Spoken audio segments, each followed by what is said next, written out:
Hola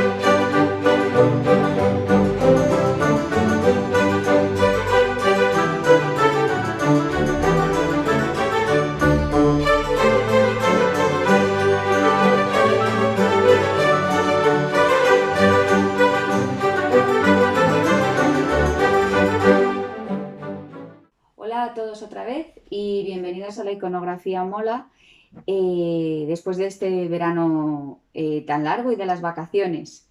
Volvemos a entrar en el ritmo mensual de capítulos dedicados al mundo de la iconografía y vamos a seguir un poco más con la mitología. Y aquí estamos de nuevo Pigasus y yo. Bueno, y un amigo al que se ha traído Pigasus de las vacaciones que quería chupar un poquito cámara y hemos decidido darle una primera oportunidad por si resulta que luego es un gran influencer dentro de el mundo de las redes sociales y nos saca a todos de pobre. Pero a mí me da que es como Pigasus y es de mucho posar, pero poco hacer. Al final me acabo encargando yo siempre de todo. Metiéndonos en faena, ¿qué vamos a hacer? Pues nada, vamos a seguir con nuestro ritmo habitual y hoy, para empezar de forma ligera y para que el personaje, porque ya os lo adelanto, vamos a hablar de un personaje al que le vamos a dedicar la atención, no sea un personaje muy desconocido ni resulte muy complejo, hemos decidido prestarle atención a Atenea, a la que no le habíamos hecho caso ninguno, nada más que de forma indirecta a lo largo de nuestras intervenciones en las diferentes iconografías y que dada la importancia que tiene dentro del panteón olímpico, tanto griego como con el nombre de Minerva romano, es un personaje esencial dentro del mundo de la mitología, ya no solo por sí solo, sino a su vez vinculado a un gran número de mitos y a un gran número de hechos y circunstancias que se desarrollan y se dan dentro de este mundo de la mitología clásica antigua. Lo primero, y para empezar desde el principio, y para que se quede bien claro, Atenea, que es la diosa de la guerra, pero también de la sabiduría en el mundo antiguo griego, en el romano se identificará como la diosa Minerva. Son prácticamente iguales y sus historias se entremezclan. De hecho, el caso de Minerva es una de esas muchas asimilaciones que se lleva a cabo por parte del panteón romano del panteón griego, en las que luego el personaje, en este caso una diosa, lo que hace es cambiar de nombre. ¿De dónde sale la diosa Atenea? Bueno, la diosa Atenea, como muchos ya sabréis, y muchas, era hija del dios Zeus, y según la historia y la leyenda y el mito más conocido, también lo era de quien fue su primera esposa, la titánide Metis. Bien, Metis quedó embarazada de Zeus, pero un oráculo le dijo al señor del Olimpo que si tenía descendencia, los hijos que nacieran de su relación con Metis provocarían su derrocamiento. Y ya sabéis que a Zeus estas cosas no le gustan un pelo. La verdad es que a su padre tampoco le gustaban ni pizca. De hecho, es lo que dio lugar a la titanomaquia. Y entonces, ¿cómo lo apaña Zeus? O Júpiter, señor del Olimpo, vuelvo a decir. Pues lo apaña bien fácilmente. Según algunas versiones, encierra a Metis en el interior de Gea, en el interior de la Tierra, por consejo además de Gea y Urano. Y según otras versiones, lo que hace es zampársela y cuestión solucionada. El problema es que habiéndose casado con Metis o habiendo tenido relaciones con Metis, ésta se había quedado embarazada. Entonces, ¿qué es lo que pasa con el bebé? Pues porque aquí siempre hay un problema. Con Baco acaba pasando algo similar, aunque la circunstancia es bastante más compleja que la de Metis. Pues lo que hace Zeus es continuar la gestación en su cabeza y cuando llega el momento del nacimiento del bebé, que ya veréis, no está el bebé, según algunas versiones, la hija del dios nace de la cabeza de su padre y según otras versiones, Zeus o Júpiter se ve obligado a llamar a Hefesto o Vulcano, quien con su hacha lo que hace es abrirle la cabeza y permitir que tenga lugar el nacimiento. Entenderéis por qué, aparte de diosa de la guerra, es diosa de la inteligencia nuestra protagonista. Pues esto se debe, entre otras muchas cosas, al lugar de donde nace o por donde nace y del que procede. Esta es, de todas maneras, la versión más conocida del nacimiento de Atenea o Minerva. Luego existen otras muchas versiones sobre sus posibles padres y sobre sus posibles nacimientos. Pero nosotros nos vamos a centrar en esta porque por una parte es la que más se trata desde el punto de vista iconográfico y por otra es la más conocida por parte de los espectadores en líneas generales, pero se atribuyen paternidades a Poseidón, a propio Hefesto, etcétera, etcétera, etcétera. Bueno, ¿y qué tipo de bebé nace? Pues ninguno, porque no nace un bebé. Nace una señora hecha y derecha, o mejor dicho, una diosa hecha y derecha, vestida y todo, con los aparejos de la guerra, y ¡hala! Pues ya ha nacido la diosa Atenea, diosa de la guerra, diosa de la inteligencia, diosa de la sabiduría, diosa de todo aquello que tiene que ver con la inteligencia dentro del mundo militar, como es, por ejemplo, la estrategia, y diosa, a su vez, más importante dentro de lo que a la guerra se refiere, que el que sería uno de sus hermanos, o mejor dicho, hermanastros, que es el dios Ares o Marte, que entre comillas y simple y llanamente es el dios de la guerra cruel, como ya vimos en capítulos anteriores. Visto que la niña nace hecha y derecha y grande, pues a partir de aquí, ¿por qué es un personaje tan importante dentro del mundo de la mitología? Bueno, es un personaje fundamental dentro del mundo de la mitología por lo que en la misma representa, tanto en relación con lo militar como en relación con lo intelectual, y a su vez es importante porque no solo de ella dependen muchas historias y mitos, sino que a su vez ella, de forma indirecta o más directa, participa en muchas historias o mitos. En cualquiera de los casos, y antes de llegar a esta cuestión y de meternos en las diferentes leyendas, para identificarla vamos a ver qué tipo de personaje es Atenea, cómo se la llama habitualmente y cómo se la representa desde el punto de vista iconográfico. Os encontraréis con que a la diosa Atenea os la podéis encontrar aludida como Palas Atenea. Esto tiene que ver con un pasaje de su infancia en el que, jugando con una amiga, Palas le da muerte la diosa sin querer porque la distraen y decide quedarse con su nombre en recuerdo a ella, de ahí lo de Palas Atenea. Y también os podréis encontrar, aparte de Atenea solo, el nombre de Atenea Párcenos. ¿Por qué? Pues porque como ocurre con otras diosas o con otros personajes mitológicos, es el caso de la diosa Artemisa o Diana, Atenea, la diosa Atenea, decide ser eternamente virgen y no tener ningún tipo de relación con el sexo contrario, con el sexo masculino, y por ello, por tanto, no tener de esta manera descendencia, aunque hay en ocasiones alguna versión que dice que sí. En líneas generales, la mayor parte de los especialistas acuerdan que Atenea finalmente es una diosa virgen. Por tanto, el Párcenos alude a la virginidad de nuestra protagonista y, de hecho, lo podéis relacionar perfectamente con el templo más importante dedicado a ella, que es el Partenón, situado en la Acrópolis de Grecia.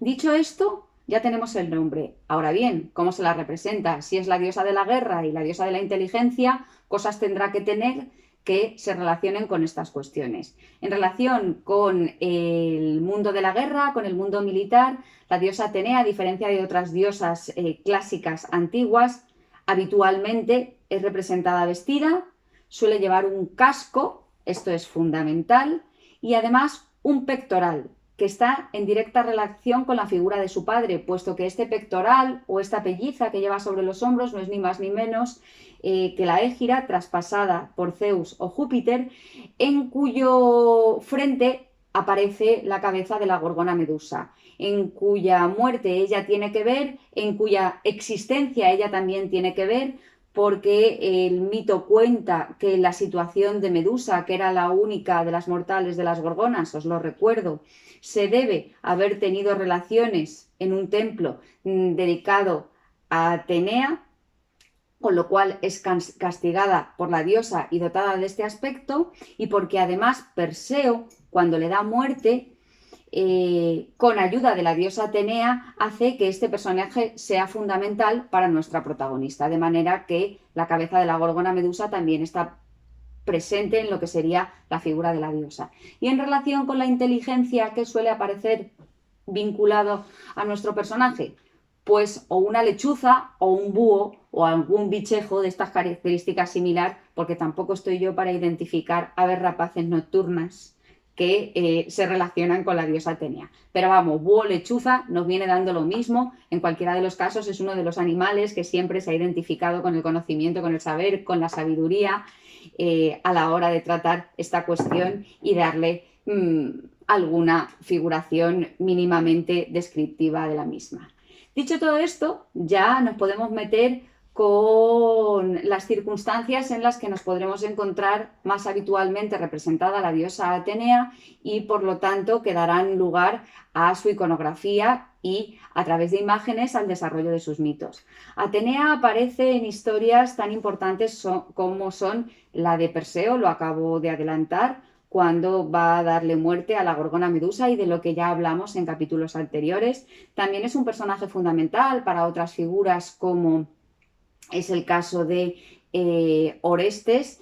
Una vez asesina a su madre Clitemnestra después de que ésta haya provocado la muerte, o dicho de forma clara, asesinado a su padre, al padre de Orestes, Agamenón, rey de Micenas, después de que se produzca el sacrificio de Ifigenia en Táulide, es decir, todo un culebrón familiar que da evidentemente para una tragedia griega y en el que yo no voy a entrar ahora, pero lo que consigue Atenea es que a Orestes, a quien persiguen las erinias para darle castigo, finalmente protegiéndolo en Atenas, no le den muerte. También es esencial para Hércules como personaje a la hora de enfrentarse al león de Nemea o a las aves del lago Estinfalo, porque le revela la manera de cómo puedes darle muerte de la forma más adecuada sin sufrir el padecimiento. Y luego hay otras historias en las que ella también es un personaje fundamental.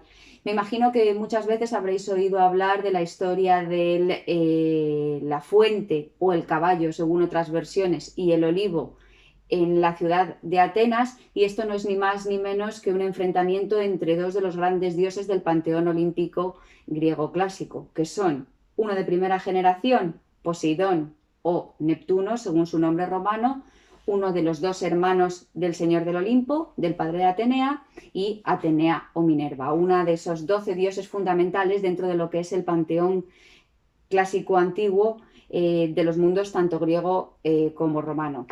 Se produce un enfrentamiento por a ver quién será el patrón de la ciudad de Atenas y finalmente, y con apoyo de los dioses, quien acaba triunfando es la diosa Atenea. ¿Qué ofrecen cada uno de los dioses para convencer tanto a los habitantes de la ciudad de Atenas como a los dioses del Olimpo para salir triunfantes? Pues el dios Poseidón o Neptuno hace brotar con su tridente una fuente, según algunas versiones, según otras no, de agua salada o de agua dulce en el centro de la ciudad de Atenas, que no terminan de ver como algo apañado como regalo, según alguna otra versión por ahí descabalada, un caballo, que todavía lo ven menos porque Atenas no era una de esas polis de carácter militar y beligerante, con lo que no viene muy a cuento con la propia circunstancia de la ciudad, y lo que Atenea ofrece es un olivo, que encuentran como mucho mejor, más maravilloso y estupendo. Hombre, ¿dónde va a parar el aceite en comparación con una fuente o con un caballo?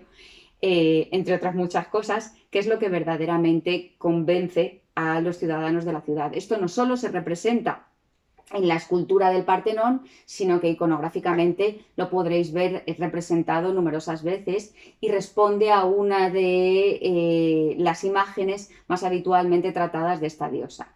Por otra parte, y también en relación con nuestra protagonista, la veréis presente en el juicio de París. No hay juicio de París en el que Atenea no aparezca, porque es una de las tres candidatas, recordando, cuando lo vimos en los capítulos anteriores, a Miss Belleza del Olimpo. Ya sabéis que el concurso de belleza y por quien se decanta París es por Afrodita o Venus, pero ella, igual que hace Hera o Juno, también se presenta y le ofrece al elector en su caso, dadas las características del propio personaje, una vida triunfante y victoriosa. Y el otro, pues como joven e incauto, pues elige el amor de la mujer más hermosa del mundo, y vaya por Dios que la mujer más hermosa del mundo está casada y se lía la de San Quintín. Pero en esto tampoco vamos a entrar porque ya lo contamos.